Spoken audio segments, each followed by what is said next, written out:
మంచిర్యాల జిల్లా కోటపల్లి మండలంలోని పార్పల్లి గ్రామంలో స్వయంభూగా వెలిసిన కాలభైరవ స్వామి దేవాలయం ఉంటుంది.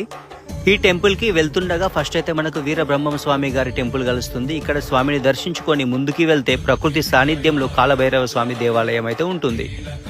ప్రతి ఆదివారం చాలా భక్తులు అయితే ఇక్కడికి వస్తారు. ఫస్ట్ అయితే కాళీమాత పూజ మరియు హారతి ఉంటుంది. ఆ తర్వాత ఈ ఆలయ చరిత్ర ప్రత్యేకతతో పాటు మన సనాతన ధర్మం గురించి చాలా చక్కగా చెప్పడం జరుగుతుంది. ఆ తర్వాత కాలభైరవ స్వామి పూజ మరియు ఆరతి ఉంటుంది. ఆరతి టైంలో ఇక్కడి వాతావరణం మాత్రం చాలా అద్భుతంగా ఉంటుంది. ఆరతి తీసుకొని భక్తులు ఈ దేవాలయం చుట్టూరు 3 సార్లు ప్రదక్షిణ చేసి తమ కోరికలు నెరవేరాలని స్వామి దగ్గర మొక్కుకొని కొబ్బరికాయలు కొట్టేసి మహాప్రసాదాన్ని స్వీకరిస్తారు. పక్కనే మనం నాగులమ్మ తల్లిని కూడా దర్శించుకోవచ్చు. పూర్వం ఋషులు మునులు ఈ ప్రదేశంలో తపస్సు చేసేవారట. ఈ క్రమంలో తమ వైపు దూసుకొస్తున్న గోదావరమ్మని నిలువరించేందుకు వారు